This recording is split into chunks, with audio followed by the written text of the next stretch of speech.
Bharatiya Janata party का जो हस्ताक्षर अभियान है वो देर से ही सही उनका कदम है। इस अभी 1 साल गुजरा है, अभी हमारे पास 2 साल बचा है।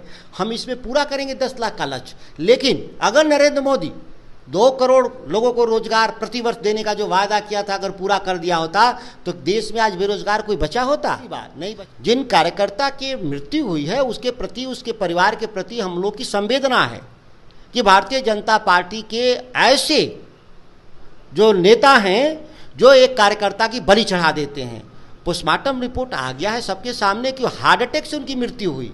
और नमस्कार, आप देख रहे हैं न्यूज़ फॉर नेशन में आपके साथ अभिजीत सिंह। बीजेपी के द्वारा विधानसभा मार्च किया जा रहा था, उस समय एक बीजेपी के कार्यकर्ता की मौत हो जाती है, जिसके बाद भारतीय जनता पार्टी लगातार सरकार पर सवाल खड़े कर रहे हैं और कह रहे हैं कि ये सरकार के द्वारा उनकी मौत करवाई गई है, जो प्रशासन में के द्वारा लाठीचार्ज किया गया उसके कारण उनकी मौत हुई है। लेकिन जो पोस्टमार्टम रिपोर्ट आया उसमें साफ तौर पर बताया जा रहा है कि उनकी मौत हार्ट अटैक से आया। लेकिन बीजेपी लगातार कर रही है कि सरकार इस पर लिपापोती कर रही है और वो आज से हस्ताक्षर अभियान भी शुरू करने वाले हैं। इसी में बात करने के लिए हमारे साथ हैं बिहार सरकार के पूर्व कृषि मंत्री और आरजेडी के विधायक सुधाकर सिंह।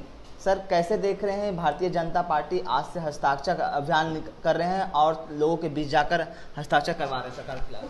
मैं ये मानता हूँ कि भारतीय जनता पार्टी का जो हस्ताक्षर अभियान है वो देर से ही सही उनका कदम है इस मामले में कि जिस तरह से रोजगार देने के नाम पर देश की सरकार, नरेंद्र मोदी की सरकार आई थी और बिहार के और देश के लोगों को ठगने का जो काम किया था, जो झूठ बोलने का काम किया था, सत्य बोला था, आज इस हस्ताक्षर अभियान से बिहार की जनता को विश्वास हो जाएगा कि ये फेल लोग हैं।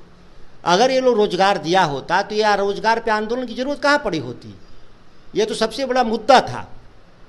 हमने तो केवल कहा था 10 लाख सरकार के लोगों को नौकरी देंगे और आप देख रहे हैं कि 7 लाख पद सृजन करके 4 लाख लोगों के लिए हमने विज्ञापन निकाल दिया और हमारे पास केवल अभी 1 साल गुजरा है, अभी हमारे पास 2 साल बचा है। हम इसमें पूरा करेंगे 10 लाख का लक्ष्य। लेकिन अगर नरेंद्र मोदी 2 करोड़ लोगों को रोजगार प्रतिवर्ष देने का जो वादा किया था अगर पूरा कर दिया होता तो देश में आज बेरोजगार कोई बचा होता? नहीं बचा होता। इसीलिए सम्राट चौधरी और भारतीय जनता पार्टी बधाई के पात्र हैं कि पूरे बिहार में माफीनामा का हस्ताक्षर जो अभियान चला रहे हैं, ये बहुत अच्छी बात है। लेकिन वो तो हस्ताक्षर इसलिए करवा रहे हैं कि सरकार के द्वारा जो उनकी कार्यकर्ता की मौत हुई थी विजय सिन्हा का, वो आप लोग लिपापोती कर रहे हैं। उनकी मौत बताया जा रहा पोस्टमार्टम में कि हार्ट अटैक से आया, लेकिन उनका कह रहे हैं कि वो लिपापोती कर रहे हैं, वो वीडियो मांग रहे हैं सीसीटीवी फुटेज कि हम उसको जाँच करवाएंगे। जिन मुद्दों पर रोजगार के सवाल पे आंदोलन था उनका आंदोलन तो किसी की मृत्यु पर था नहीं। हम उस सवाल का जवाब पहले भारतीय जनता पार्टी दे कि जिस रोजगार को लेकर के वो फेल रहे, जो झूठ बोला देश के लोगों के सामने, उसके लिए माफ़ी मांगे लोग। दूसरी बात, जिन कार्यकर्ता की मृत्यु हुई है उसके प्रति, उसके परिवार के प्रति हम लोग की संवेदना है कि भारतीय जनता पार्टी के ऐसे जो नेता हैं जो एक कार्यकर्ता की बलि चढ़ा देते हैं। पोस्टमार्टम रिपोर्ट आ गया है सबके सामने कि हार्ट अटैक से उनकी मृत्यु हुई और आंदोलन में आ रहे थे और उनका हार्ट अटैक हुआ और ये भारतीय जनता पार्टी के नेता उनको गाड़ी से सही समय पर अगर हॉस्पिटल ले गए होते तो शायद उनका जीवन बच गया होता। लेकिन यह तो लाश पे राजनीति करने वाले लोग हैं, ये दंगे के आधार पे, लोगों की मौत के आधार पर राजनीति करने वाले लोग हैं। यहाँ तक कि अपने कार्यकर्ता के मृत्यु के लिए उत्तरदायी ये लोग हैं, भारतीय जनता पार्टी के लोग। इनको माफ़ी मांगना चाहिए बिहार की जनता से और वो अपने पार्टी के कार्यकर्ता, माने भारतीय जनता पार्टी कार्यकर्ताओं से माफ़ी मांगना चाहिए कि हम लोग इस तरह का गुनाह आगे से नहीं करेंगे। सर, बीजेपी के जो प्रदेश अध्यक्ष हैं सम्राट चौधरी, वो कह रहे हैं कि नीतीश कुमार कहीं और से गाइड हो रहे हैं, लालू यादव से और कांग्रेस से। वो अपनी मन की बात नहीं करते, वो सिर्फ कहीं और से गाइड हो रहे हैं।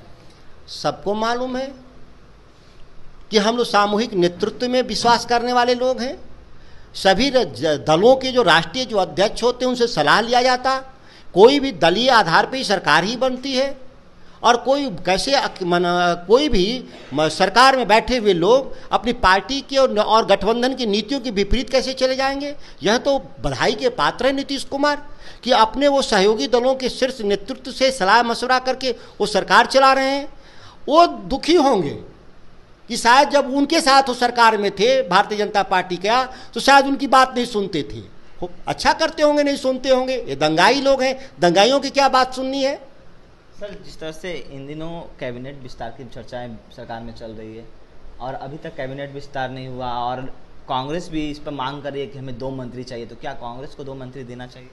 अब कांग्रेस किन संदर्भों में 2 मंत्री की मांग कर रही है कांग्रेस के ही नेता बता पाएंगे। बाकी बिहार की सरकार चल रही है, 1 2 4 कम मंत्री होने से सरकार पे कोई प्रभाव नहीं पड़ता।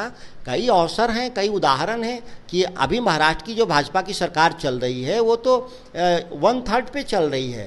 कैबिनेट में जो सैंक्शन पोस्ट है उसका 1/3 लोगों पे सरकार वहाँ चला रहे हैं, तो चला ही रहे हैं, ये कोई महत्व नहीं रखता। कई मंत्री अतिरिक्त प्रभार में रह के भी काम चला सकते हैं और बिहार की जनता के लिए कोई मुद्दा नहीं है कि कैबिनेट का विस्तार होगा कि नहीं होगा। सर, एक सवाल और लेंगे। जिस तरह से कई देश में कई जगह दहाड़ की स्थिति बनी हुई है, तो वहीं बिहार में सुखाड़ की स्थिति बनी हुई है, तो आप पूर्व कृषि मंत्री भी रह चुके हैं, तो इस पर सरकार को क्या कुछ करना चाहिए? माननीय मुख्यमंत्री जी को सभी स्टेक होल्डर्स को बुला करके, जनप्रतिनिधियों को बुला करके और सरकार के मंत्रियों को बुला करके एक कॉन्क्रीट प्लान तैयार करना होगा कि हमारे पास 10 दिन और रोपने का समय बचा है, 15 दिन अधिक से अधिक, और इसके लिए हमको वार लेवल पे तैयारी करना होगा। किसानों को बिजली 20 घंटे उपलब्ध कराना होगा, नहरों में पानी टेल तक ले जाना होगा, हमारे जितने भी सरकारी बोरिंग फेल हैं उसको तकनीकी कारणों से उसको शुरू करना होगा, और वैकल्पिक फसल जहां मॉइस्चर कम है, जहां बारिश की संभावना कम है, उस इलाके में मिलेट की खेती कर करके, मोटे अनाजों की खेती कर करके किसानों की आय सुनिश्चित करना होगा। और ये सबसे हाईएस्ट प्रायोरिटी में सभी काम को बंद करके इसको करना चाहिए और पूरे जिला प्रशासन को या सरकार में जितने पदाधिकारी हैं सभी लोगों को काम किसानों की मदद में लगा देना चाहिए। सर, जिस तरह से आप बोल रहे थे बिजली का 8 से घंटा देने की सरकार जो बात कर रही है, अब 20 घंटा का मांग कर रहे हैं और डीजल अनुदान की बात कर रहे हैं, तो इसमें सरकार को किस तरह से करना है? अभी 8 घंटे बिजली से 12 घंटा सरकार ने निर्णय जो लिया उसको 12 घंटा की जगह 20 घंटा करना चाहिए, और डीजल अनुदान रोपाई के लिए देना चाहिए। अब बीज का तो तैयार कर लिया है किसान, अब बीज पर कोई सब्सिडी का कोई औचित्य नहीं है, अब तो रोपाई पे सब बिजली का जो हम देना है हमको डीजल अनुदान, तो डीजल अनुदान अब देना चाहिए रोपाई के लिए।